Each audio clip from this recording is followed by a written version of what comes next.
All right, welcome to SE Custom Designs. We are officially back in the wood shop, and we are going to take on projects as they come to me. They've been in queue, so on and so forth. One of the things I did last year was I put down a piece of plyboard. At least I feel like it was last year. For all I know, it was 10 years ago. And what you can see through time is that was a really bad choice. First of all, I didn't, you know, put any hardwood on the outside to stop the moisture from getting in. Um, that was mistake number one. Mistake number two was using it, period, because that's not what you want to put, where you're going to be putting a lot of weight, a lot of body weight up and down, up and down, up and down. So what I am going to do, a couple different things. We're going to replace this unit here, and we're going to put, I love how the cat likes to be involved. Get, are you going to help me work on this? Get. He's like, no, I'm just going to watch. What I'm going to do is I've identified some oak down in the basement. Got a good price for it too. $17 for this really long piece of oak. It's approximately a 1x8-ish and by 10. And I'm going to take the oak and I'm going to double it up and plane it down to this thickness here. So I've got that measurement down in the basement. So it's going to also go back farther to some distance, like 8 inches, I think is what I accounted for. Cat says, oh look, I like you moving your fingers. I want to play with them. And we're going to take this nightmare. I mean, when I moved in, this is what I found. It's in this state. It is solid, mind you, because that's the way I do things. I fastened it, made it solid. I made this piece here kind of decorative to kind of meet up with this piece here. And so that's what I did, the new homeowner. I'm going to take this apart, get rid of this, and then put something that's going to match. It'll probably be made out of oak as well. Okay, but the piece is also going to go all the ways to the end, to both ends, both pillar. All right, so that'll be uniform. This is what they intended, I suppose. And through years, well, this one just fell apart. So that's what I'm doing. It should be a lot of fun. I like doing stuff like this. And the skills and the tools that we're going to need. Why don't we just go ahead and go down to the wood shop. As you're going by, you're going to see yet another thing that happened in the garden, and we've planted tomatoes. No, potatoes. I had to dig this approximately a foot down. Then we put some really nice dirt in there, Miracle Grow, under that, and then we took the garbage that was here and then put that just on the top. So let's see how that works out. But so there you go. I have a couple different series going on. The one that's going to be ending is the What the Heck Did You Do This Weekend garden series. Okay, so I'm going to get inside where we don't have all the neighbor noises. All right, we're coming down into the wood shop.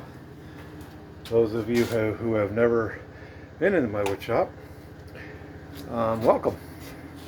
So I have about 2/3 of the shop, of the basement, which that is my wood shop.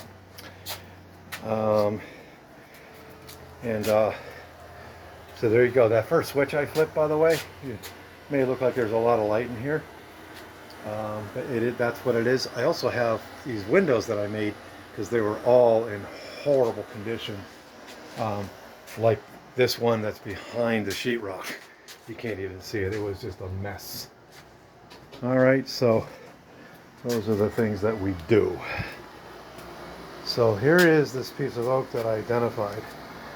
I actually bought this from a vendor who sells pizza and popcorn and that type of thing at the various shows that we go to. Regrettably, we will not be doing any shows in 2020. Interestingly enough, I decided I wasn't going to do any in 2020 before COVID hit. So there you go. I want to say that was Hashem. That was the Lord that told me, gave me a heads up on that. So look how long this is. This is really, really long. Give you an idea how long it may be. This is 16 feet table length. And so this is what I'm going to use. We'll go ahead and cut him to about 8 inches. Okay, then we'll double it up so that I have plenty of meat, and that's good. That should prove to be pretty strong for probably a little bit overkill for the ledge of the steps up there. Okay, so we'll just cut that, and then we'll use the planer and we'll plane it, and then we'll go ahead and glue it up. I'm probably going to use biscuit joiner, which is, let me turn some more light on here. I am a little bit of a maniac with light. I like light. So, that's the idea in a wood shop. You want to have a lot of light. Alright, so this is my new reorganized DeWalt center almost, right? I switched over in 2019 into 2020 to cordless DeWalt. Got rid of the Ryobi. And so there you go.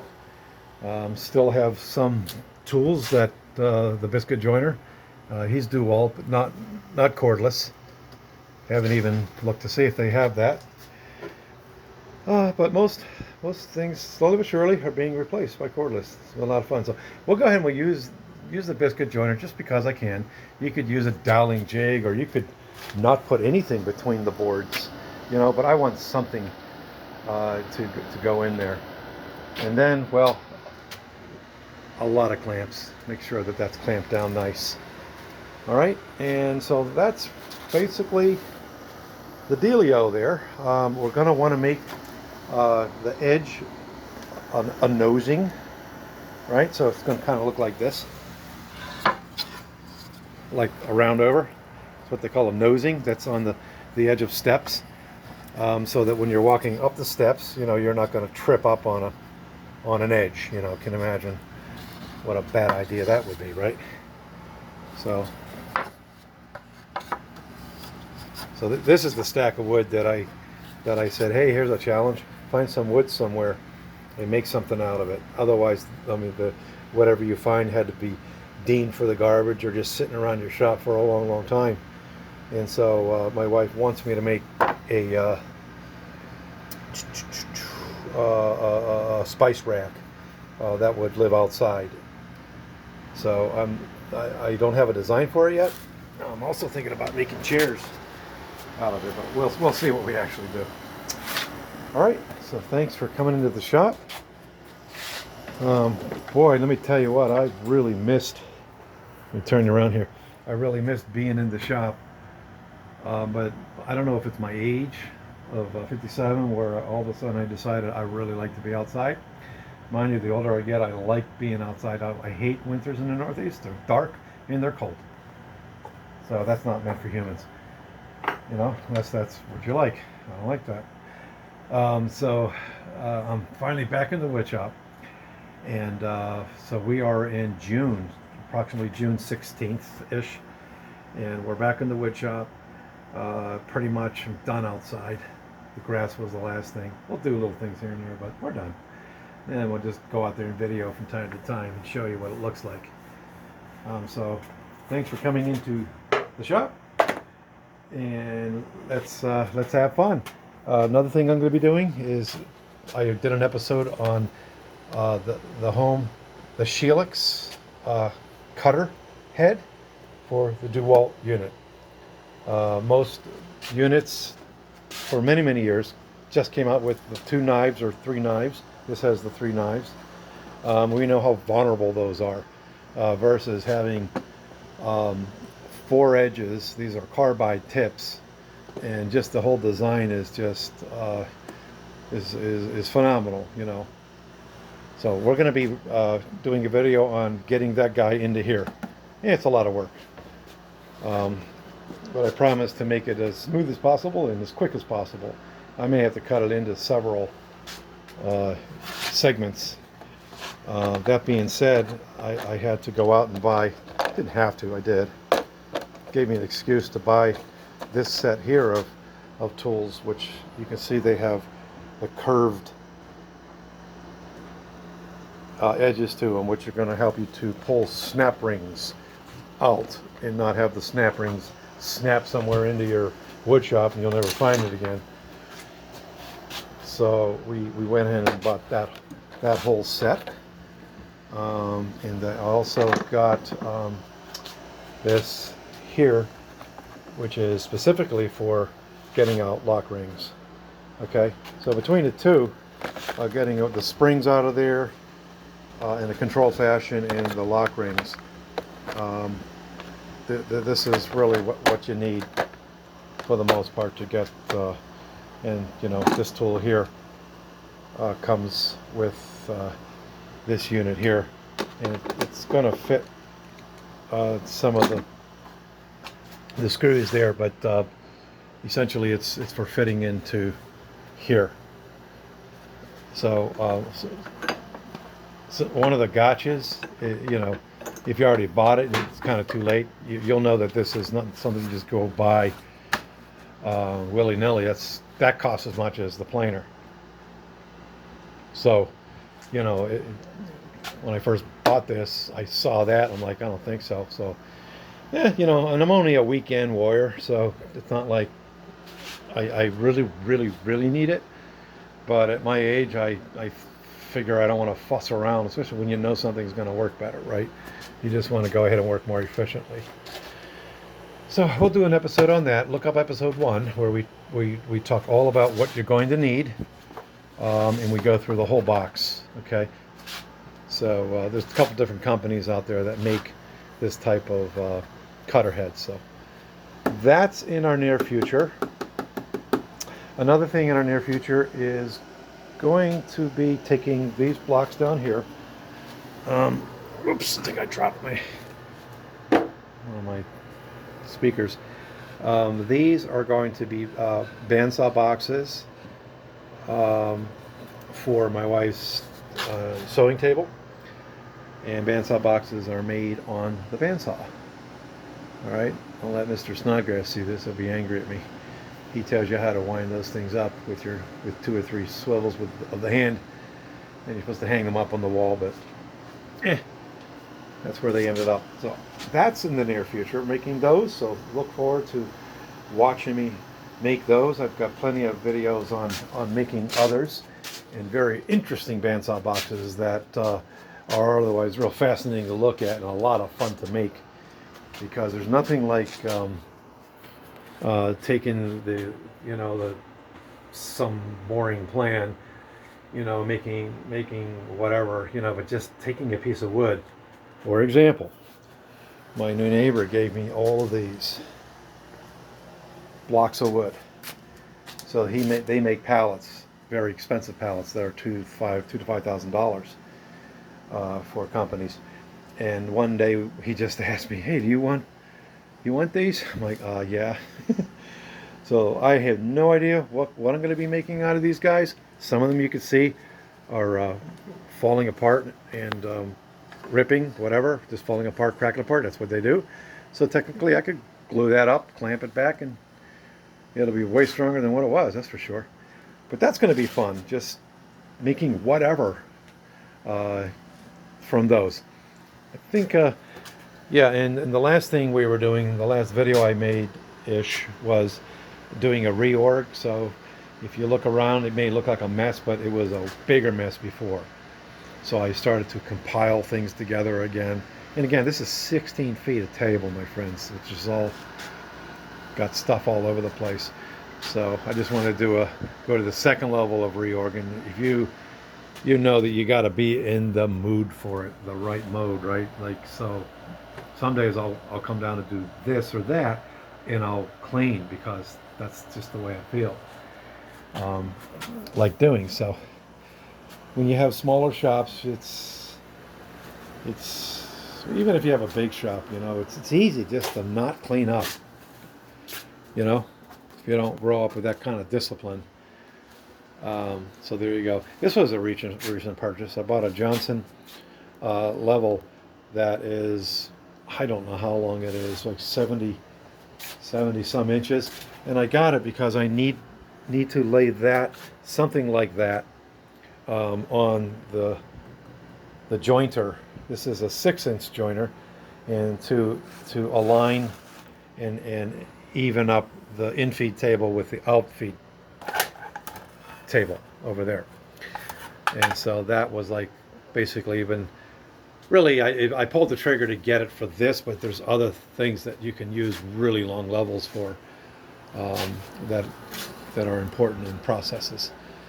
All right, so my subscriber base is saying, hey, finish this. So let's do that. We're one more thing. This is my idea. This is my dehumidifier. They're not cheap. That cost me about 280 bucks. And it's approximately 3 years old, maybe older. And each year I'll take off the front and clean this whole area here and all in there. And this year, to save my life, I couldn't figure out how to get the thing off like I did the year before. So I pulled it off. And now it isn't working correctly. The water basically is supposed to drip down into there as it is, and then down into here. However, that being said, it decided it was going to go out the back and wherever, go all over the floor. So what I did was I drilled some holes here, so the water goes down easier.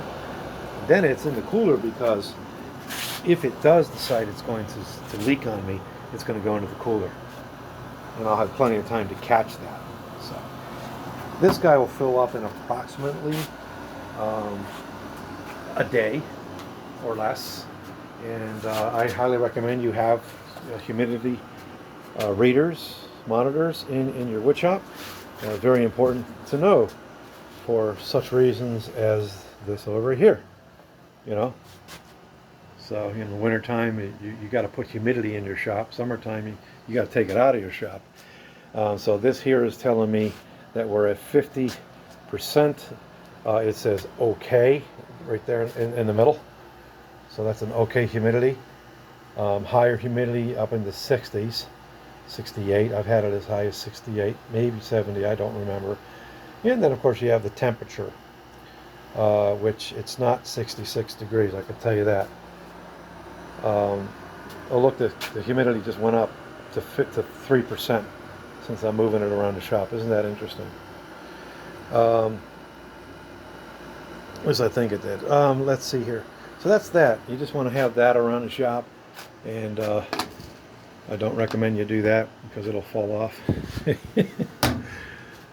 when you start turn the bandsaw on. So, all right. Oh, my Father's Day is here, and so I decided to give myself a Father's Day gift, and that is my next DeWalt tool, which is the 7 1/4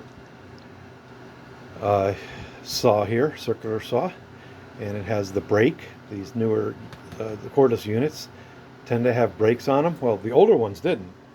I'm not saying DeWalt, but at least the Ryobi tools that I had. So one of the first things I'm going to need to do with this is get stronger batteries. They come in various amps, and so the biggest one I have is this 4 amp here. I noticed that there's larger amps. I'm going to want to get a couple of those. That's going to set me back about 180 bucks. I just saw that at Lowe's when I was looking at this saw here. So you get a charger and then you get 2 batteries for about 180 bucks. But I'm in no particular hurry to get those types of batteries. They'll run on the other ones.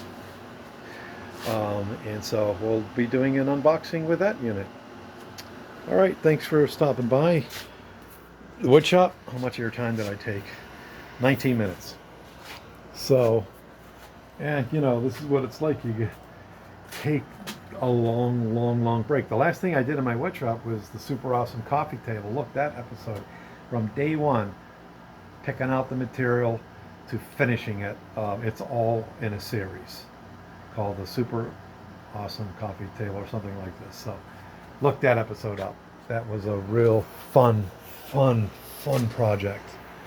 All right, we'll end down here where I yanked this piece of oak out from behind here. I have some wood there, and we're gonna go ahead and repurpose that oak. Thanks. My goodbyes. I used to know how to say goodbye in more languages than this, but shalom goodbye to all my friends in Israel. Masalami, that's goodbye in Arabic. So Hebrew, Arabic, tutsins, Afrikaans, good to see ya, or something like this. Zaitjin. My tones are probably horrible for Chinese, but that means goodbye as well. Take care. Stay safe in the shop, and please, for everybody's sake, consider the COVID thing not over yet. We're in June 16ish. We're just not out of the woods yet. So just continue, whatever country you're living in, to exercise wisdom and just try to get this thing under control. Thanks. Take care.